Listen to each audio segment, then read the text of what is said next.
الرحیم والذی جاء بالصدق وصدق به اولئک هم المتقون صدق اللہ العظیم۔ سبحان اللہ۔ حاضرین عزیز وقار، جماعت ثانی کا چاند نظر آ چکا ہے اور آج دوسرا جمعۃ المبارک ہے شان صدیق اکبر رضی اللہ تعالی عنہ کے حوالے سے۔ سبحان اللہ۔ سبحان اللہ۔ حضرت عمر رضی اللہ تعالی عنہ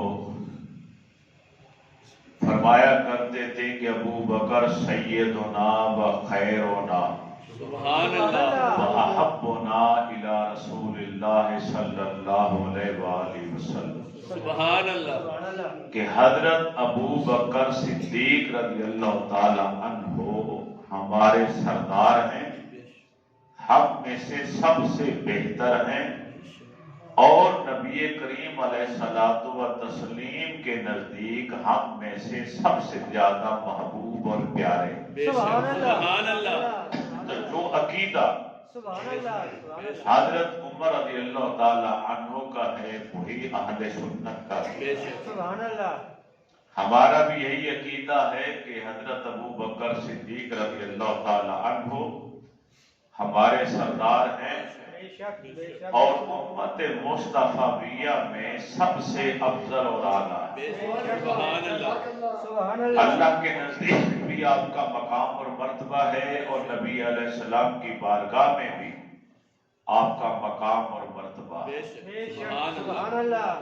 آپ نے کلمہ پڑھنے کے بعد وصال مبارک تک ساری زندگی دین اسلام کے لیے وقف کی سبحان اللہ۔ اور نبی علیہ السلام کے ساتھ 23 سالہ حیات زندگی آپ نے انتہائی وفاداری کے ساتھ بسری۔ سبحان اللہ۔ نبی علیہ السلام نے ایک موقع پر ارشاد فرمایا کہ مجھے جتنا فائدہ ابو بکر کے مال نے پہنچایا ہے اتنا فائدہ کسی اور کے مال نے نہیں پہنچایا۔ سبحان اللہ۔ سبحان اللہ۔ مجھ پر دنیا میں جس کسی نے بھی احسان کیا میں نے اس کے احسان کا بدلہ اسے دنیا میں دے دی، سبحان اللہ۔ سوائے ابو بکر کے۔ اس کے احسانات مجھ پر اور میرے دین پر اس قدر ہیں سبحان اللہ۔ کہ ان کا بدلہ میں بھی ادا نہیں کر سکتا۔ سبحان اللہ۔ کل قیامت کے دن میرا رب ابو بکر کو ان کا صلہ عطا فرمائے۔ سبحان اللہ۔ ایک موقع پر نبی کریم علیہ الصلوۃ والتسلیم نے ارشاد فرمایا، اے میرے صحابہ، جبریل امین میرے پاس آئے ہیں اور انہوں نے مجھے اللہ کا یہ پیغام، یہ حکم پہنچایا ہے کہ رب نے فرمایا ہے میرے محبوب سے کہو کہ ہر معاملے میں ابو بکر سے مشورہ کر لیا کرے۔ سبحان اللہ۔ رب نے ابو بکر کو اپنے محبوب کا مشیر بنا دیا۔ سبحان اللہ۔ آج ہم دنیا میں دیکھتے ہیں دنیاوی لحاظ سے صدر مملکت اگر کسی کو اپنا مشیر رکھ لے یا وزیر اعظم میاں محمد شہباز شریف آج کل کسی کو اپنا مشیر بنائے، عہدہ دے دے، تو اس معاشرے میں اسے دنیاوی لحاظ سے کتنی عزت دی جاتی ہے کہ یہ وزیر اعظم کا مشیر ہے، یہ صدر مملکت کا مشیر ہے۔ یارو اس مشیر کی عظمت کا کیا کہنا جو تمام نبیوں کے امام و سردار کا مشیر ہو اور بنایا بھی رب نے ہو۔ ان کو تو دنیاوی لوگوں نے بنایا نا، جن کی کوئی حیثیت ہی نہیں ہے، جس کو میرے رب نے مشیر بنایا۔ کہ محبوب آپ ہر معاملے میں ابو بکر سے مشورہ کر لیا۔ سبحان اللہ۔ مولا علی المرتضیٰ شیر خدا رضی اللہ تعالی عنہ فرمایا کرتے تھے کہ ہم میں سے سب سے زیادہ بہادر اگر کوئی شخص ہے تو وہ ابو بکر صدیق۔ سبحان اللہ۔ اپنا ایک واقعہ بیان کرتے ہیں، کہتے ہیں ایک مرتبہ میں حرم پاک میں آیا تو میں نے دیکھا کہ نبی علیہ السلام کو کافروں نے گھیرا ہوا اور تکلیف دے رہے، اذیتیں پہنچا رہے، کوئی ادھر سے پکڑ رہے، کوئی ادھر سے پکڑ رہے۔ میں بھی وہی ہوں، لیکن ہم میں سے کسی کی جرأت نہ ہوئی کافروں کے جتھے کو دیکھ کر کے کوئی آگے آئے۔ مولا علی البرزا فرماتے ہیں، شیر خدا فاتح خیبر فرماتے ہیں، ابو بکر کو میں نے دیکھا وہ دوڑتے ہوئے آئے اور لوگوں کو مارتے تھکے دیتے الگ کرتے چلے گئے اور نبی علیہ السلام کے قریب آ کے ڈھال بن کر کھڑے ہو گئے۔ فرمایا صرف اسی لیے انہیں قتل کرنا چاہتے ہو کہ یہ کہتے کہ میرا رب اللہ ہے، اس کے علاوہ تو کوئی قصور نہیں نا، صرف ان کا یہ دعویٰ کہ میرا رب اللہ ہے، یہ بت نہیں، اس بنا پر انہیں قتل کرنا چاہتے ہو۔ تو حضرت مولا علی فرماتے ہیں کہ چادر میں نے کندھے سے اتاری، میں زاروں کرتا رویا اور اپنے چہرے پر آنکھوں پر آنسو صاف کرتا رہا، روتا رہا، اور میں اس دن سے سمجھ گیا تھا کہ ابو بکر صدیق ہم میں سے سب سے زیادہ بہادر انسان، سبحان اللہ، سبحان اللہ، کہ مولا علی جیسی شخصیت بھی کھڑی ہے کہ منظر دیکھ رہی ہے، وہ بھی آگے نہیں بڑھ رہے، جنہیں فاتح خیبر کہا جاتا، جنہوں نے نبی علیہ السلام کے کندھوں پہ سواری کی۔ سبحان اللہ، بے شک وہ فرماتے ہوا اشجع الناس، لوگوں میں سب سے زیادہ بہادر اگر کوئی ہے تو وہ آپ ہیں، یعنی حضرت ابو بکر صدیق۔ حضرت ابو یحییٰ رضی اللہ تعالیٰ عنہ کہا کرتے تھے کہ میں نے ایک بار نے لا تعداد مرتبہ منبر پر تقریر کرتے ہوئے حضرت علی المرتضیٰ کی زبانی سنا، اب جب بھی حضرت ابو بکر کا نام لیتے تھے تو انہیں صدیق اکبر کہا کرتے، سبحان اللہ، صدیق کہا کرتے۔ آج مولا علی کا ماننے والا محب علی کہلوائے اپنے آپ کو، امام حسین کا ملنگ کہلوائے، اور ابو بکر کو صدیق نہ مانے یا ان کی شان کے خلاف گستاخی کرے، اس سے بڑی بد نصیبی بد قسمتی کیا ہو سکتی؟ حضرت امام محمد باقر رحمت رضی اللہ تعالیٰ عنہ جو اپنی کنیت ابو جعفر رکھا کرتے تھے، امام ابو جعفر صادق کے والد ہیں، اشہد ان لا الہ الا اللہ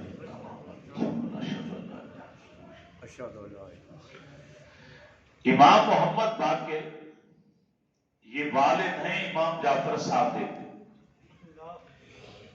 اور بیٹے ہیں امام زین العابدین، سبحان اللہ، پوتے ہیں حضرت امام حسین رضی اللہ تعالی سبحان عنہ، اللہ، اور پڑپوتے ہیں مولا علی شیر خدا، سبحان اللہ، اہل بیت اطہار کے امام ہیں اور بہت بڑی شخصیت ہے اہل بیت اطہار۔ بے شک، سبحان اللہ، وہ منبر پر بیٹھے خطاب کر رہے تھے کہ اچانک ایک شخص اٹھا مجمع میں سے، اس نے مسئلہ پوچھا کہ اے امام بتائیے کیا تلوار کو چاندی کا دستہ لگانا جائز ہے کہ نہیں؟ تلوار کو چاندی کا دستہ لگانا چاہیے کہ نہیں لگانا چاہیے؟ آپ نے فرمایا ہاں لگا سکتا ہے، جائز ہے، کوئی کباہت نہیں۔ اس نے کہا دلیل؟ فرمایا امیر المومنین حضرت ابو بکر صدیق رضی اللہ تعالی عنہ کے بعد جو تلوار تھی اس کا دستہ چاندی کا تھا۔ سبحان اللہ، اب وہ شخص چونک گیا، وہ اپنے آپ کو محب علی کہتا تھا، اصل میں بغض تھا حضرت صدیق اکبر کا۔ تو وہ دوبارہ سوال اس نے کر دیا کہ آپ بھی انہیں صدیق کہتے ہیں؟ تو امام محمد باقر منبر پر جلال میں آ چہرہ لال سرخ ہو گیا، فرمایا ہاں ہاں وہ صدیق ہیں، صدیق ہیں، صدیق ہیں۔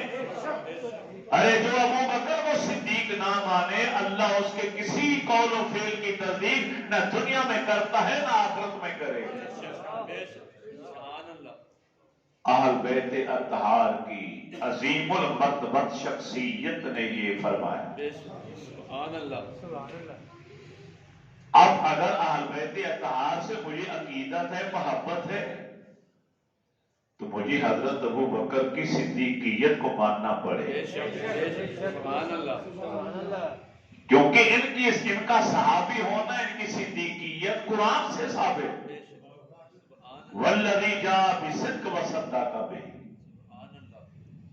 ان کے اپنے مفسرین نے لکھا اہل تشیع کے کہ جاء بصدق سے مراد نبی علیہ السلام کی ذات ہے، وصدق بہ جس نے اس کی تصدیق فرمائی وہ حضرت ابو بکر صدیق رضی اللہ تعالیٰ عنہ۔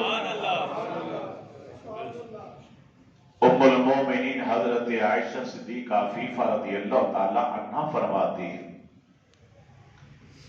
کوئی دن ایسا نہیں تھا جس دن نبی علیہ السلام ہمارے گھر تشریف نہ لائے۔ سبحان اللہ، صدیق اکبر کا گھر کتنا بابرکت گھر ہے، کتنا مبارک گھر ہے۔ سبحان اللہ، آج 1.25 ارب مسلمان دنیا میں بستے ہیں اور ایک ہی تمنا رکھتے ہیں کہ یا رسول اللہ انظر ہارنا، یا رسول اللہ خواب میں ہی ایک بار دیدار کرا جائیے۔ اور جس کو خواب میں آ کر ایک بار زیارت کرا دے اس کی خوشی کا کوئی اندازہ ہی نہیں لگا سکتے۔ سبحان اللہ، اور جن کے گھر آمنہ کی لال بلال آغا تشریف لاتے ہوں سبحان اللہ، اس گھر کی برکتوں کا کیا کہنا، سبحان اللہ، اور ان کی خوش نصیبی کا کیا کہنا۔ سبحان اللہ، نبی کریم علیہ الصلوۃ والتسلیم ارشاد فرماتے ہیں مجھے خوشبو پسند ہے، سبحان اللہ، بیوی نیک ہو یہ مجھے بہت پسند ہے، سبحان اللہ، مجھے خوشبو پسند ہے، نیک عورت مجھے پسند ہے، اور میں اپنے گھر والوں میں تم میں سے سب سے زیادہ حسن سلوک کرنے والا ہوں۔ صدیق اکبر رضی اللہ تعالی عنہ فوراً بول پڑے یا رسول اللہ صلی اللہ علیہ وسلم آپ کو دیکھتے رہنا مجھے بہت زیادہ پسند ہے، سبحان اللہ، اپنا سب کچھ آپ پر نثار کر دینا مجھے زیادہ پسند ہے، اور میری بیٹی آپ کے نکاح میں ہے مجھے یہ سب سے زیادہ پسند ہے۔ سبحان اللہ، یا رسول اللہ صلی اللہ علیہ وسلم آپ کو خوشبو پسند مجھے بھی خوشبو پسند، سبحان اللہ، سبحان اللہ، آپ کو دیکھتے رہنا مجھے پسند، اپنا مال آپ پر خرچ کرنا یہ مجھے پسند۔ سبحان اللہ، صدیق اکبر کے اقوال کو دیکھیں تینوں قولوں میں مرکز محور منبع سرکار کی ذات ہے۔ سبحان اللہ، ام المومنین حضرت عائشہ صدیقہ عفیفہ رضی اللہ تعالی عنہ فرماتی ہیں نبی علیہ السلام لیٹے ہوئے آرام فرما رہے ہیں، آپ کا سر نبوت میری جھولی میں، سبحان اللہ، سبحان اللہ، میں آپ کے گھنگریالے بالوں میں اپنے ہاتھوں کی انگلیاں ڈال کے سر کھجلا رہی تھی، سبحان اللہ، سبحان اللہ، سر کھجلا رہی، رات کا وقت تھا، 14ویں کا چاند آسمان پر تھا، آمنہ کا چاند میری گود میں، سبحان اللہ، ستارے جگمگ کر رہے تھے۔ اچانک مجھے خیال آیا، میں نے سوال کر دی یا رسول اللہ صلی اللہ علیہ وسلم کیا آپ کی امت میں سے کوئی ایسا بھی ہے جس کی نیکیاں آسمان کے تاروں کے برابر ہوں؟ سبحان اللہ، سبحان اللہ، یہ کس نے سوال کیا؟ جو اپنے زمانے کی محدثہ فقیہہ سب سے زیادہ علم رکھنے والے، تمام مسلمانوں کی اماں جان ہے، حضرت ابوبکر صدیق رضی اللہ تعالی عنہ کے جگر کا ٹکڑا ہے، ان کی بیٹی ہیں اور امام الانبیاء کی رفیق حیات۔ سبحان اللہ، سبحان اللہ، یہ سوال بتا رہا ہے کہ ام المومنین کا عقیدہ تھا، یہ سوچ تھی، کوئی اور جانے یا نہ جانے میں جس نبی سے پوچھ رہی ہوں وہ اپنی ساری امت کے احوال سے واقف ہے، سبحان اللہ، سبحان اللہ، اپنے ایک ایک امتی کے اعمال کو جانتے ہیں، نیکیاں بھی جانتے ہیں، بدیاں بھی جانتے ہیں۔ سبحان اللہ، جو آج امت سامنے ہے چند لوگوں کی ان کو بھی جانتے ہیں، جو اب بعد میں آئیں گے ان کو بھی جانتے ہیں، جو قیامت تک آپ کے وصال کے بعد آتے رہیں گے، نیکیاں کرتے رہیں گے، میرے رسول انہیں بھی جانتے ہیں۔ سبحان اللہ اسی لیے تو پوچھا کہ آپ کی پوری امت میں سے کوئی ایسا ہے جس کی نیکیاں آسمان کے تاروں کے برابر ہوں؟ آپ نے فرمایا عائشہ ہاں میرا عمر ایسا ہے۔ عمر کی نیکیاں آسمان کے تاروں سے بھی زیادہ۔ اب عائشہ صدیقہ کے چہرے پر تھوڑی سی غمگینی چھائی۔ کریم آقا علیہ السلام نے دیکھا، فرمایا حمیرہ کیا ہوا؟ پیار سے حمیرہ کہتے تھے، کبھی عائش کہتے تھے، حمیرہ کیا ہوا؟ آقا عمر کی نیکیاں آسمان کے تاروں کے برابر، تو میرے ابا جان کہاں ہوں؟ ان کا کیا مقام؟ تو رحمت للعالمین نے مسکرا کے فرمایا عائشہ عمر کی ساری نیکیاں ایک طرف، تیرے ابا جان کی ایک نیکی ایک طرف۔ اور وہ نیکی تھی غار والی، غار ثور والی، کہ نبی کریم علیہ الصلوۃ والتسلیم نے ایک موقع پر دوران گفتگو فرما دیا تھا کہ ایک وقت آئے گا کہ اللہ تعالیٰ کی اجازت سے مجھے مکہ چھوڑ کے کہیں ہجرت کر کے جانا پڑے گا۔ ابو بکر صدیق رضی اللہ تعالی عنہ کو اشارہ تک فرمایا کہ میرا رفیق سفر تم بنو گے۔ اس دن سے لے کر ہجرت کی رات تک جتنی راتیں گزری صدیق اکبر سو نہیں پائے۔ ہر آنے والی رات میں سامان کی گٹھری تیار کر کے دروازے کی کنڈی کھول کے دروازے کے پاس بیٹھ کے انتظار کیا کرتے کہ ہو سکتا ہے آج کی رات وہی ہو سکتا ہے آج کی رات وہی ہو سکتا ہے آج کی رات وہی ہو، کہیں ایسا نہ ہو کہ میرے آقا آئے میں سو جاؤں پھر دروازہ کھٹکھٹاتے آپ کو تکلیف ہو انتظار کرنا پڑ جائے، کنڈی بھی کھول کے رکھتے۔ اور جس رات ہجرت کی رات آئی آپ نے اپنا بستر مولا علی کے حوالے کیا۔ اے علی میرے بستر پر لیٹ جاؤ، میری حضرمی سبز چادر اوڑھ کر۔ ایک رات کے لیے مولا علی نبی علیہ السلام کی سبز چادر کے نیچے سلا دیے۔ ہم سنیوں کا دل بڑا ہے، ہم تو حلبے سے بھی پیار کرتے ہیں، صحابہ سے بھی پیار کرتے ہیں، اور یہ سمجھتے ہیں کہ وہ دونوں ہمارے اپنے ہیں۔ تفریق دشمن نے کر رکھی ہے کہ صحابہ ادھر کر دی، اہل بیت ادھر کر دی۔ ہمارا عقیدہ ہے کہ اہل بیت بھی ہمارے ہیں، ہمارے سروں کا تاج ہیں، اور نبی کے صحابہ اور یار بھی ہمارے سروں کا تاج ہیں۔ یہ اضافی فضیلت اللہ کے نبی جس کو چاہیں دیتے چلے جائیں۔ ایک باپ کے 4 بیٹے ہوتے، کبھی کسی بیٹے کو شاباش دے دی، کبھی کسی بیٹے کو شاباش دے دی، باپ کی اپنی مرضی ہے نا۔ تو جس کو ایک رات کی اپنی سبز چادر کے نیچے میرے رسول نے سلا دیا وہ بھی بڑی شان والا،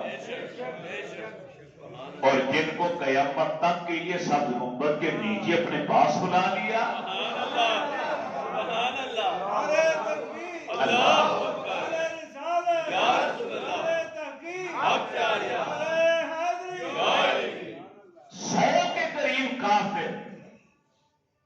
کاشان نبوت کا گھیرا لے کے احاطے میں گھیرے میں لے کے کھڑے ہیں، ننگی تلواریں زیر میں بجھی ہوئی لے کر۔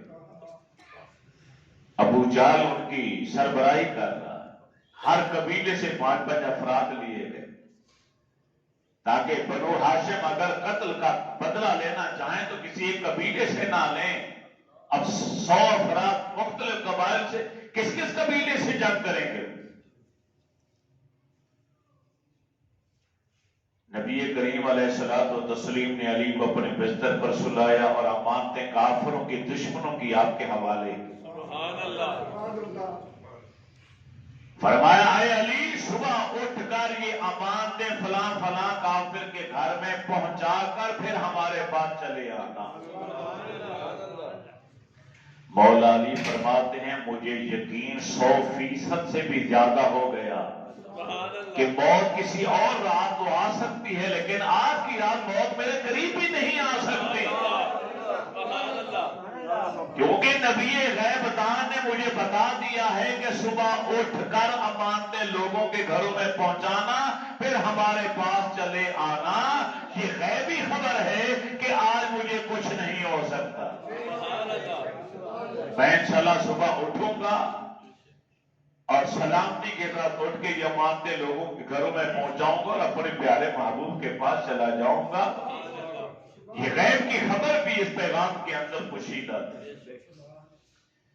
اور جب نبی علیہ السلام سورہ یاسین کی آیات تلاوت کرتے ہوئے ایک مٹھی بھر مٹی کے اوپر آپ نے دم کیا اور پھینکا، اللہ نے اس خاک کو طوفان بنا کر کافروں کی آنکھوں میں اور کافروں کے سروں کے اوپر ڈال دی، اندھے بنا دیے گئے۔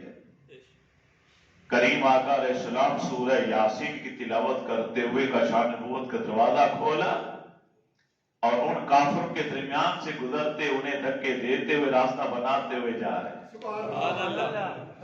کوئی کافر نہیں دیکھ رہا۔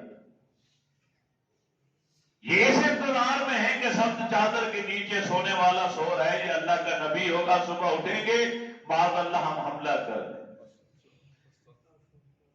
چھوٹی سی چار دیواری ہے مگر کوئی کود کر اندر نہیں جا رہا، کیونکہ اب محافظ ہے اپنے محبوب کے گھر کا، پہرا ہے فرشتوں کا، جرأت نہیں کسی کافر کی کاشانہ نبوت میں کود جائے۔ سیدھے صدیق اکبر کے دروازے پر ہاتھ لگایا تو دروازہ کھلا، آگے صدیق بیٹھے اٹھ کے کھڑے ہو گئے، لبیک یا رسول اللہ۔ ابو بکر تم جاگ رہے ہو، رات کے آخری پہر، آدھی رات گزر گئی اور دروازہ بھی کھلا رکھا ہے۔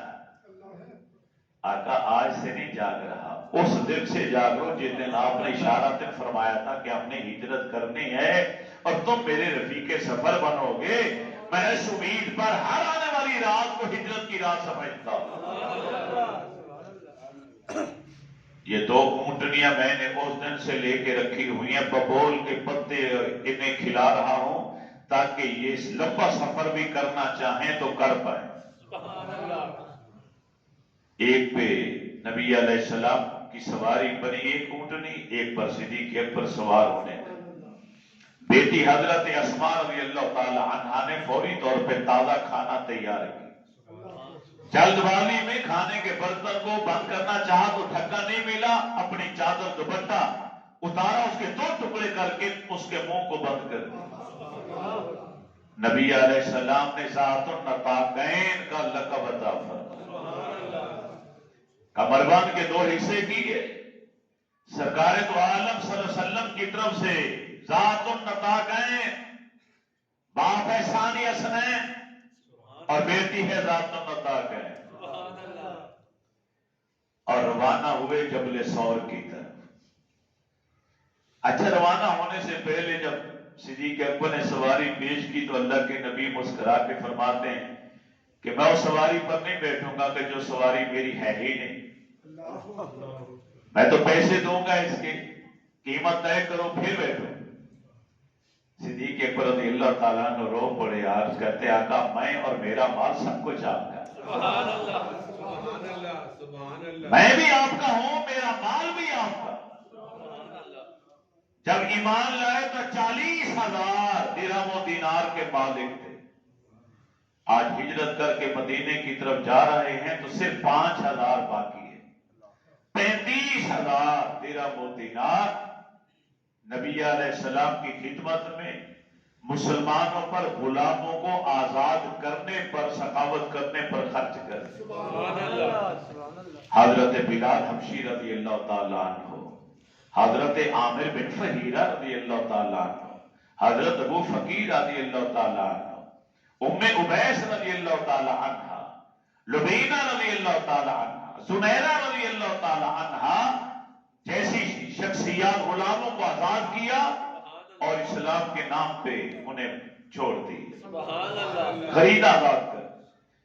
حالانکہ ایک بار ابا جان نے کہا تھا، جب بھی کلمہ نہیں پڑھا تھا والد نے، کہا بیٹا اتنے دولت پیسہ خرچ کر کے غلاموں کو خرید کر آزاد کر دیتے، چھوڑ دیتے، کوئی صحت مند جوان غلام اور لونڈیاں خریدا کرو تاکہ زندگی میں کبھی مشکل گھڑی ہے تو کام تو آئیں گے نا، احسان فراموش تو نہیں ہے یہ سرزمین۔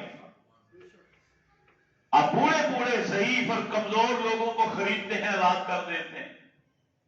فرمایا ابا جان میں تو رب کی رضا کے لیے ایسا کرتا ہوں، دنیاوی فائدے کے لیے ایسا نہیں کرتا، مفادات حاصل کرنے کے لیے ایسا نہیں کرتا، میں تو رب کو راضی کرنے کے لیے ایسا کرتا ہوں۔ حضرت لبینہ اور حضرت زنیرہ یہ خاتمہ لونڈیاں تھیں حضرت عمر فاروق رضی اللہ تعالیٰ۔ اسلام کی خاطر حضرت زنیرہ کو تو حضرت عمر نے، ابو جان نے اس قدر شدت سے مارا کہ دونوں آنکھوں کی بینائی چلی گئی، بے نور ہو گئی آنکھیں۔ صدیق اکبر رضی اللہ تعالیٰ عنہ کو پتہ چلا، منہ مانگی جا کے قیمت دی اور انہیں خرید کے آزاد کر دی۔ 6 کے قریب عشرہ مبشرہ میں سے صحابہ ہیں جو ایمان لائے اور صحابی رسول بنے تو صدیق اکبر کی کاوش سے ہوئے۔ سبحان اللہ، حضرت طلحہ رضی اللہ تعالیٰ عنہ، حضرت زبیر رضی اللہ تعالیٰ عنہ، حضرت ابو عبیدہ بن جراح رضی اللہ تعالیٰ عنہ، حضرت عبد الرحمن بن عوف رضی اللہ تعالیٰ عنہ، حضرت سعد بن ابی وقاص رضی اللہ تعالیٰ عنہ، حضرت عثمان غنی رضی اللہ تعالیٰ عنہ۔ یہ 6 وہ شخصیات ہیں جن کو دنیا میں جنت کا ٹکٹ ملا۔ سبحان اللہ، یہ ایمان لائے، صحابی رسول بنے تو صدیق اکبر کے مشوروں سے، ان کی کوششوں سے، ان کی ترغیب سے۔ سبحان اللہ، حضرت ابو سلمہ رضی اللہ تعالیٰ عنہ، حضرت ارقم جن کا گھر پہلا تبلیغی مرکز بنا کوئی صفا کے پاس تھا، دار ارقم، یہ بھی اگر کلمہ پڑھ کر اسلام میں آئے ہیں تو صدیق اکبر کی کوششوں سے آئے۔ سبحان اللہ، سبحان اللہ۔ جبل سور کے قریب پہنچے، رات کا وقت ہے، آخری رات کا حصہ۔ اب اونٹنیاں تو نہیں چڑھ سکتی نا پہاڑ کی بلندی پر، اونچائی پر۔ جنہوں نے جبل سور کو دیکھا، اگر کوئی ایسا خوش نصیب بیٹھا ہے جو غار تک پہنچا ہو، لگتا مشکل ہے کیونکہ جبل ہرا پر، غار ہرا میں تو چلے جاتے، لیکن غار سور میں کوئی جاتا، جنونی عاشق، کیونکہ اس کی بلندی، اونچائی، چڑھائی بہت زیادہ، 1500 تقریباً فٹ کی بلندی پر۔ رات کا اندھیرا، نوکیلے پتھر ہیں۔ صدیق اکبر رضی اللہ تعالی عنہ نے دیکھا کہ میرے رسول پہاڑ پر چڑھ رہے ہیں، آپ کے قدم ناز زخمی ہو رہے ہیں۔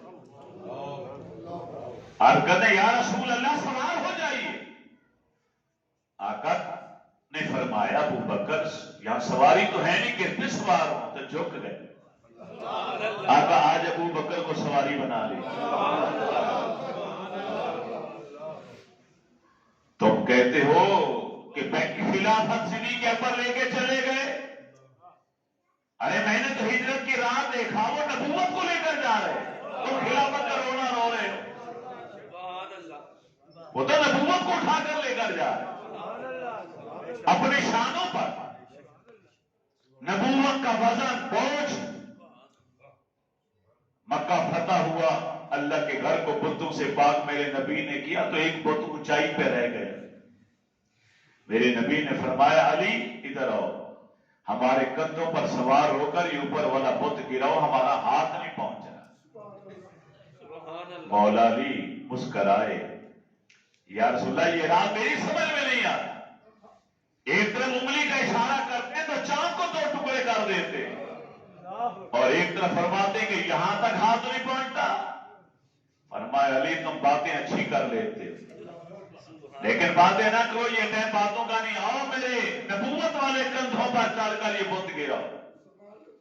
مولا علی ڈٹ گئے، یا رسول اللہ مجھے آپ نے شیر خدا کہا، میں اللہ کا شیر ہوں، قوت اور طاقت میرے پاس ہے، لا فتح الا علی، لا سیف الا ذوالفقار کا تمغہ شجاعت آپ نے مجھے دیا ہے، میں نیچے بیٹھ جاتا ہوں، آپ میرے کندھوں پہ سوار ہو جائیں۔ میرے رسول نے فیصلہ کن ایک تاریخی جملہ ارشاد فرمایا، فرمایا علی تم بہادر ہو، شیر خدا ہو، سب کچھ ہے، لیکن تم نہیں جانتے، یہ راز میں جانتا ہوں کہ تیرے کندھے کمزور ہیں، نبوت کا بوجھ برداشت نہیں کر پائیں گے۔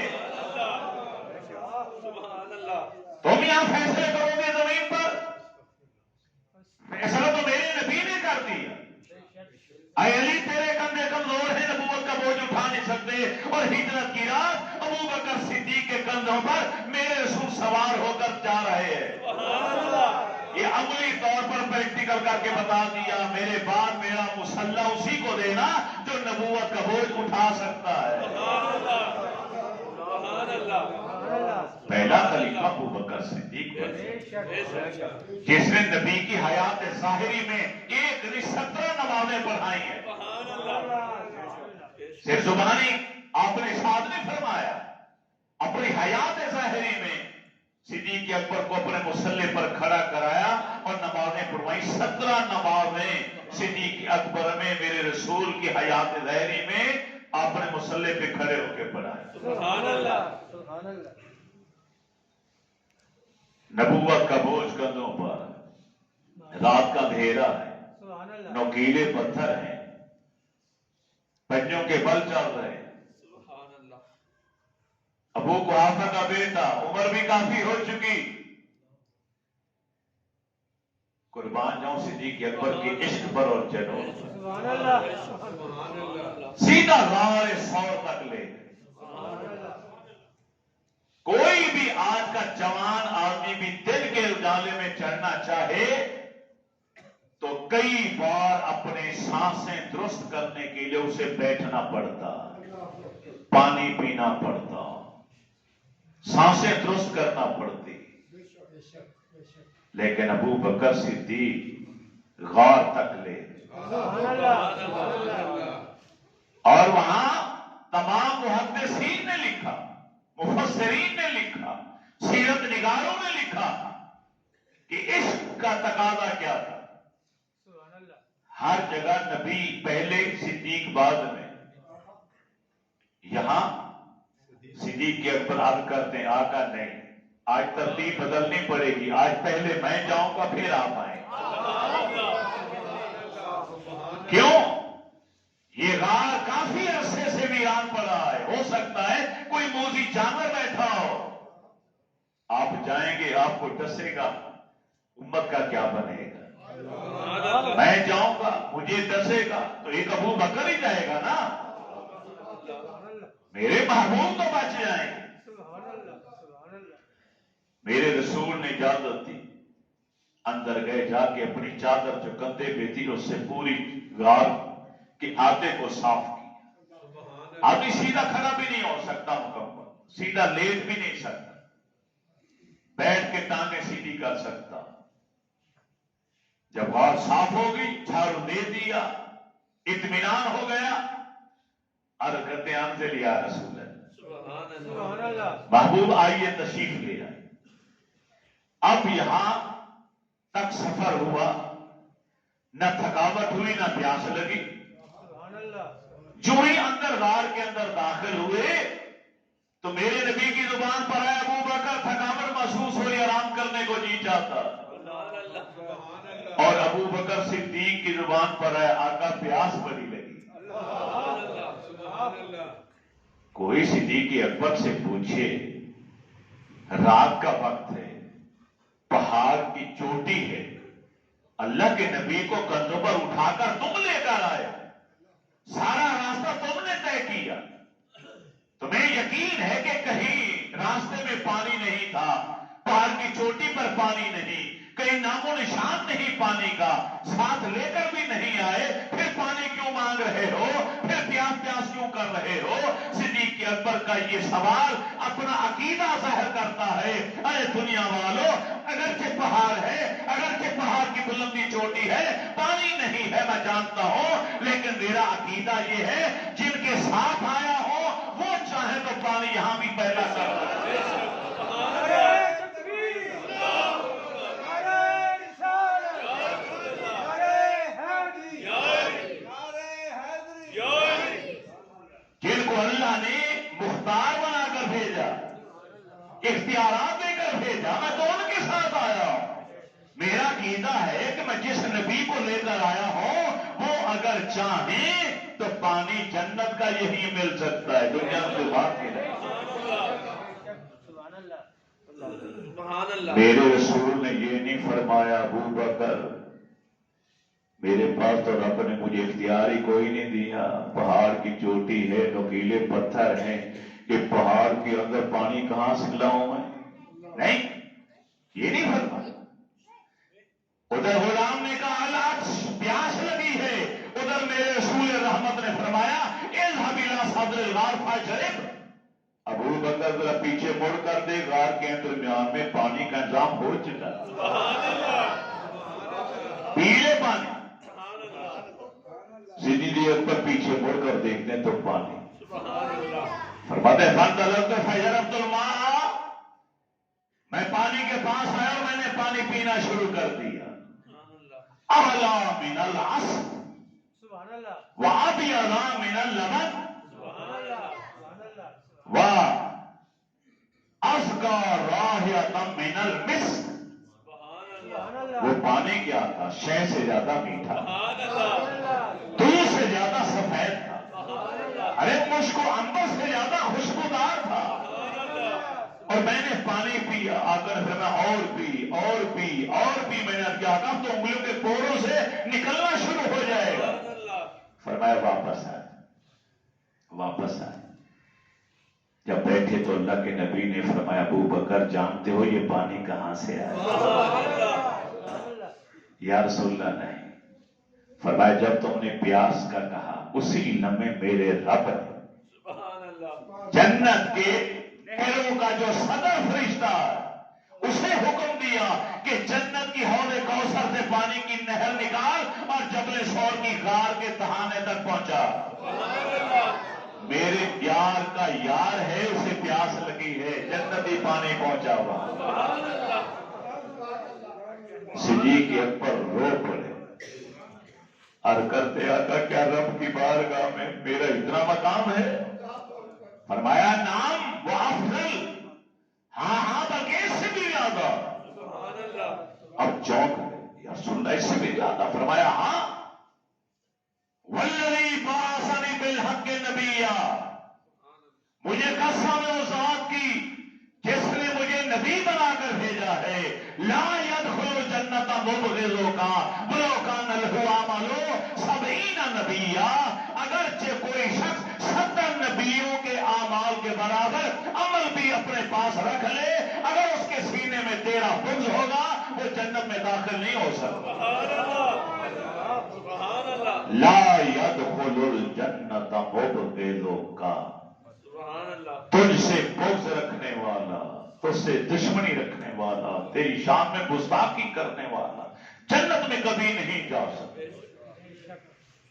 عمل اس کے پاس اگر 70 نبیوں کے برابر بھی ہو، حالانکہ ہمارا ایمان ہے کہ دنیا کا کوئی انسان ایک نبی کے اعمال کے برابر بھی اپنے عمل اکٹھے نہیں کر سکتے۔ نبی تو نبی ہے، کسی صحابی کے برابر نہیں ہو سکتے، کسی ولی کامل کے برابر ہمارے عمل نہیں ہو سکتے، تو نبی کے برابر کہاں ہوں گے؟ مگر اس کی اہمیت کو جتلانا تھا، وزن دینا تھا، بتلانا تھا دنیا والوں کو۔ اگر کوئی نیک اعمال، نمازیں، روزے، حج، زکات، عمرے اکٹھے بھی کر لے، 70 نبیوں کے اعمال کے برابر بھی عمل ہو، عقیدہ درست نہ ہو، صحابہ کرام کے بارے میں، صدیق اکبر کے بارے میں بغض رکھتا ہو، وہ جنت میں کبھی نہیں جا سکتا۔ آج لوگ رٹا لگاتے پھرتے، ارے عقیدے کو چھوڑو، عمل کی بات کرو۔ ارے بھائی آمنو پہلے ہے، عاملو بعد میں ہے۔ قرآن کھول کر دیکھ لیں، جہاں جہاں بھی یہ آیت آئی پہلے رب نے فرمایا ایمان لاؤ، پھر کہاں عمل کرو، عمل بعد میں ہے، ایمان پہلے مسئلے ہے، ایمان عقیدہ ہے، یہ بنیاد ہے انسان کی۔ مولا علی پاس بیٹھے ہیں، صدیق اکبر رضی اللہ تعالی عنہ گفتگو کو چھوڑ کر علی مرزا کے چہرے کو دیکھے اور مسکرانا شروع کر دیا۔ حضرت علی بڑے شرمیلے تھے تو شرما گئے، سر جھکا لیا، پھر نظر اٹھائی، دیکھا تو امیر المومنین حضرت ابوبکر صدیق پھر انہیں دیکھ رہے۔ یہ نقطہ بھی ذہن میں رہنا چاہیے، اہل علم کے نزدیک نبی علیہ السلام کا خلیفہ صرف ابوبکر صدیق رضی اللہ تعالیٰ عنہ،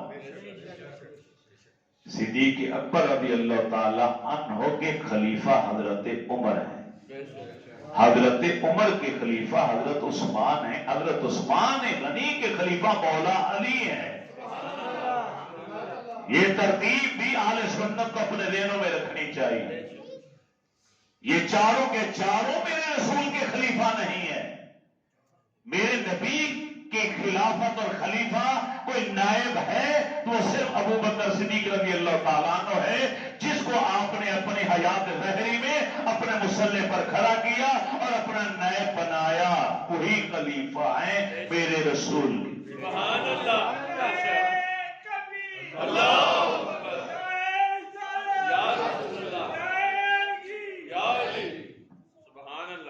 حضرت علی نے پوچھ لیا، امیر المومنین خیریت تو ہے؟ بار بار مجھے دیکھی جا رہی، محبت بھری نظروں سے مجھے شرم آ رہی ہے۔ فرمایا اے علی، میرے رسول نے فرمایا تھا علی کو دیکھنا بھی عبادت ہے، میں تجھے دیکھ رہا ہوں، عبادت بھی کر رہا ہوں۔ النظر الی علی عبادت، علی کے چہرے کی طرف دیکھنا عبادت، میں اس لیے دیکھ رہا ہوں۔ اور دوسرے نمبر پر اسی لیے دیکھ رہا ہوں پیار سے، کیونکہ میرے رسول رحمت نے فرمایا تھا کہ جب لوگ پل صراط پر گزرنے کے لیے آئیں گے تو جس کو اجازت علی دے گا وہی گزرے گا، جس کو علی اجازت نہیں دے گا وہ پل صراط پہ گزر نہیں پائے گا۔ اتنا مقام ہے تیرا، اس لیے تجھے پیار سے دیکھ رہا ہوں۔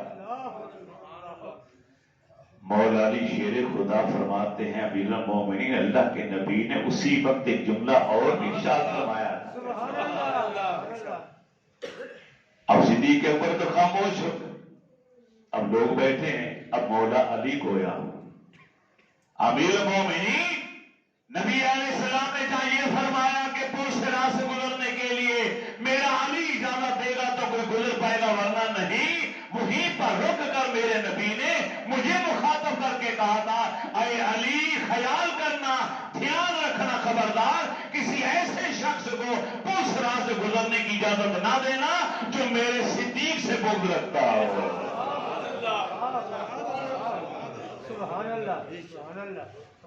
آج چھوٹے چھوٹے لوگ جن کو پاکی پلیتی کا اس سنجے کا پتہ نہیں، وہ صحابہ کرام کے اوپر زبانیں تان دراز کرتے پھرتے، اور ابو بکر صدیق رضی اللہ تعالیٰ عنہ پر جس نے اپنا سب کچھ اسلام کو دیا اور اسلام سے کچھ بھی نہیں لیا۔ میرے رسول رحمت نے فرمایا کہ ابو بکر سے بڑھ کر سگی کوئی نہیں میری امت میں سے۔ وہ واقعہ آپ کے ذہنوں میں ہوگا کہ جب اللہ کے نبی نے چندہ مانگا تو حضرت عمر اپنے گھر کا آدھا مال لے کر آئے، صدیق اکبر اپنے گھر کا سارا مال لے کر آئے۔ بڑا مشہور بات، نبی علیہ السلام کو اطلاع دے دی گئی کہ مسجد نبی شریف کا گراؤنڈ سارا بھر گیا ہے، پھیریاں الگ الگ لڑ چکی ہیں، ہر آدمی اپنے پھیری کے پاس کھڑا۔ آئیے معائنہ فرمائے۔ نبی علیہ السلام معائنہ فرمانے لگے، یہ کس کا ہے؟ فلاں کا۔ یہ کس کا؟ فلاں کا۔ یہ کس کا؟ فلاں کا۔ یہ کس کا؟ فلاں کا۔ آگے سوال کوئی نہیں کیا، بس پوچھتے چلے جا رہے۔ جب آئے حضرت عمر کے پاس، کیونکہ حضرت عمر فرماتے ہیں جب میں مال لینے کے لیے گھر جا رہا تھا تو میں دل میں یہ سوچ رہا تھا، اپنے اندر باتیں کرتا جا رہا تھا کہ ہر موقع پر ابو بکر مجھ سے نمبر لے جاتے ہیں، آج میں اپنے گھر سے اتنا مال لے کر آؤں گا کہ آج پہلا نمبر میرا بنے۔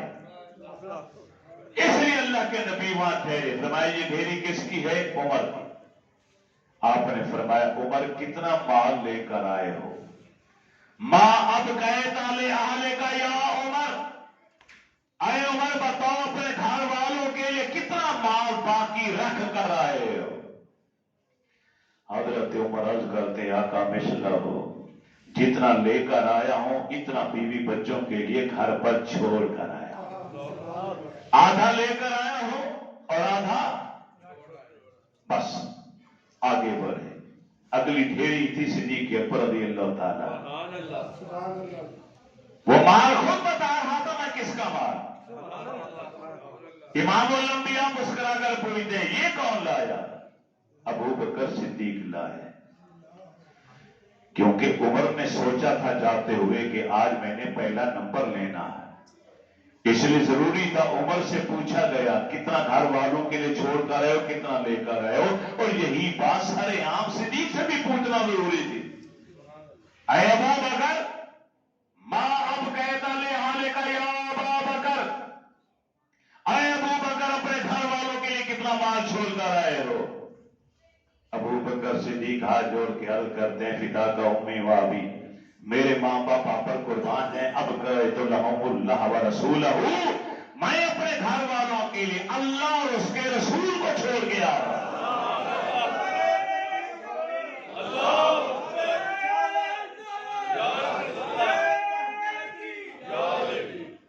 کیا سوچ تھی صدیق اکبر، کیا عقیدہ تھا۔ گھر بسملہ کے اندر ہے، کافی دور ہے یہاں سے،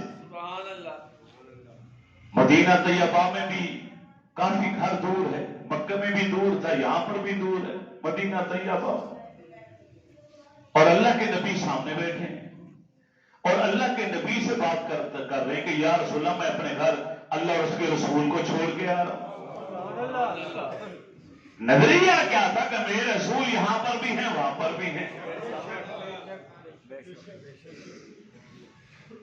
اب قید لہم اللہ و رسولہ، میں اللہ اور اس کے رسول کو چھوڑ کے آیا۔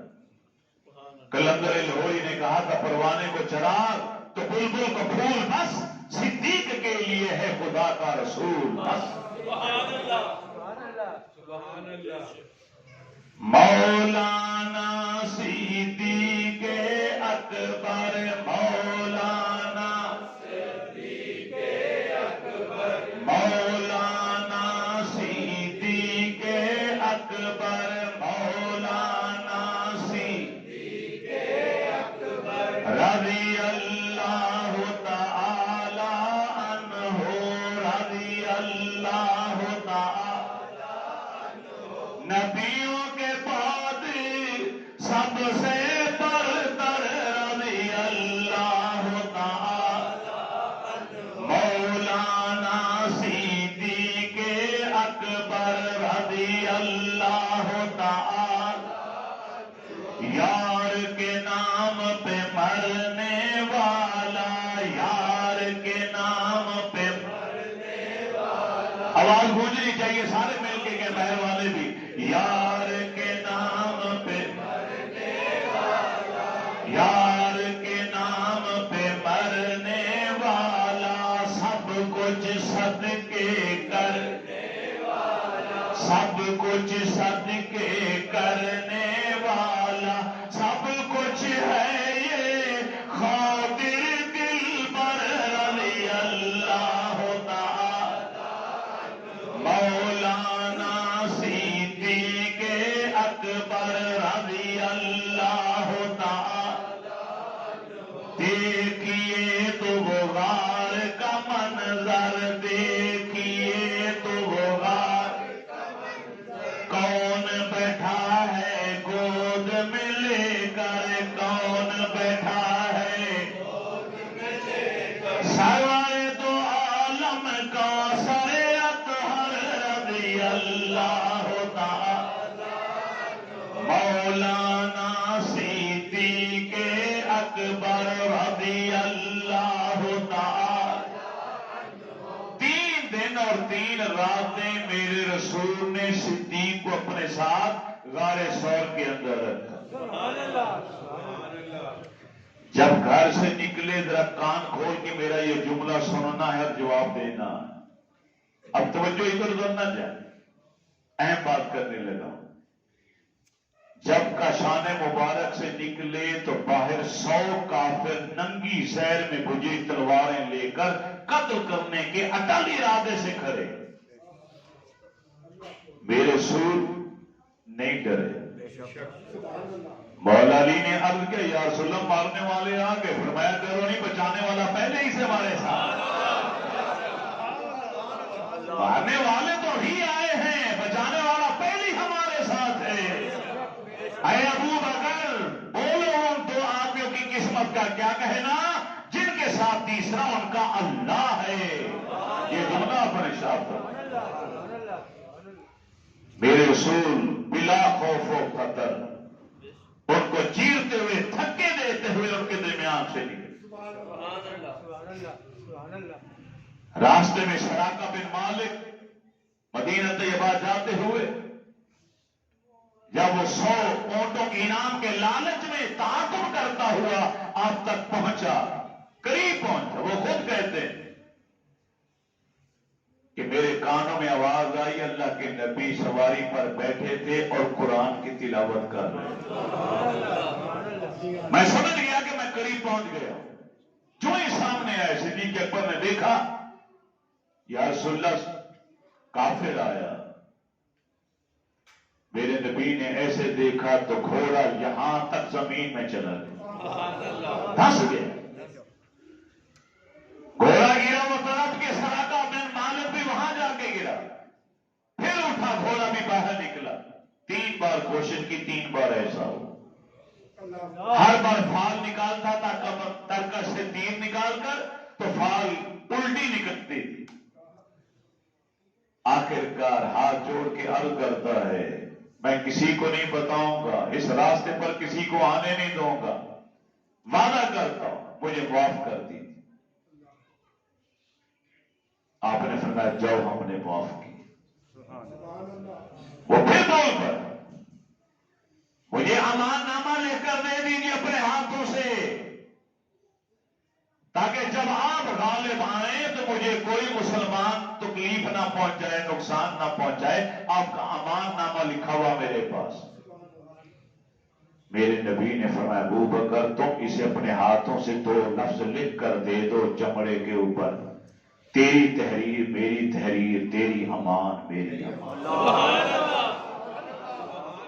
نبی کا صدیق پر اعتماد کس طرح ہے، کتنا اعتماد۔ اے ابو بکر میری طرف سے تم لکھ کر جو دے دو گے مجھے قبول ہو۔ صدیق اکبر نے 2 لائنیں لکھی اور دے دی، پھینکا اس کی طرف، اس نے اٹھا لی۔ جب جانے لگا تو میرے نبی کی رحمت کا دریا جوش فرمایا سراقہ اس وقت تیری خوشی کا کیا عالم ہوگا جب کسرا بادشاہ کے سونے کے قیمتی کنگن تجھے پہنائے جائیں گے۔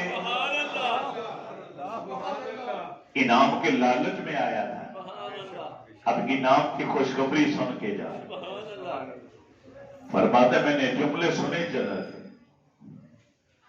کئی سال گزر گئے، وہ تحریر میں نے چھپا کے رکھی، فتح مکہ بھی ہو گیا، غزوہ حنین وغیرہ کے واقعات پیش ہوئے، مجھے یقین کامل ہو گیا اے سراقہ یہ اللہ کے سچے رسول و نبی ہے۔ اب دیر مت لگا، جہاں بھی ہیں فوراً پہنچ کے غلامی کا پتہ گلے میں ڈال کلمہ پڑھ کے ایمان لیا۔ پتہ کیا، پتہ چلا مقام جارانہ پر ہے۔ نبی علیہ السلام مقام جارانہ پہنچے، اپنی سواری پر بیٹھے کہ سراقہ سواری پر بیٹھا، وہاں پہنچ گیا، انصار کمانڈوز حفاظتی دستے کھڑے تھے۔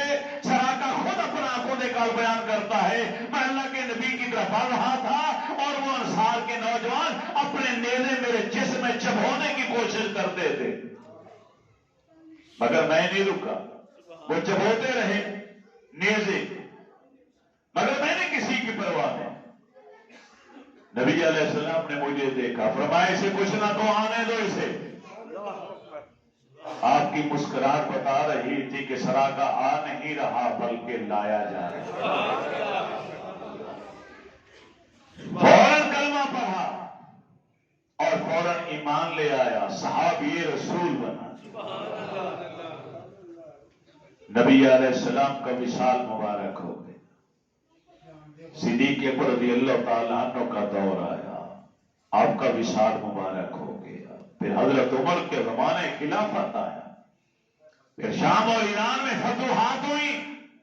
ایران فتح ہوا تو کسریٰ سے مال غنیمت جب مسجد نبوی شریف کے پاس آیا تو انبار لگے ہوئے تھے. حضرت عمر رضی اللہ تعالیٰ عنہ نے وہ جملے سن رکھے تھے. فرمایا ساتھیو اس ڈھیر کے اندر کسریٰ بادشاہ کے کنگن تلاش کر کے لے آؤ، وہ ضرور ہوں. کیونکہ میرے نبی نے فرمایا تھا کسریٰ تیری خوشی کا عالم کیا ہوگا جب کسریٰ کے کنگن تجھے پہنائے تھے. کافی تلاش کے بعد وہ 2 کنگن مل گئے.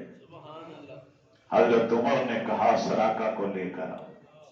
سراقہ حیات ہے، لایا گیا. یہ پوری امت میں واحد شخص ہے جس کے لیے سونا پہننا جائز تھا. میرے نبی نے حلال کیا، میرے نبی نے جائز کیا. اور حضرت عمر جیسے دین پر سخت ترین شخصیت نے اپنے ہاتھوں سے کنگن جب کسریٰ کے ہاتھوں میں پہنائے تو نعرہ تکبیر کی آوازیں گونج اٹھی. صحابہ خوشی سے نعرے لگا رہے تھے کہ کئی سال پہلے ہمارے رسول نے جو پیش گوئی کی تھی آج سچی ثابت ہو گئی. میری دعا ہے اللہ میری اور آپ کی حاضری قبول فرمائے. انشاءاللہ یہیں سے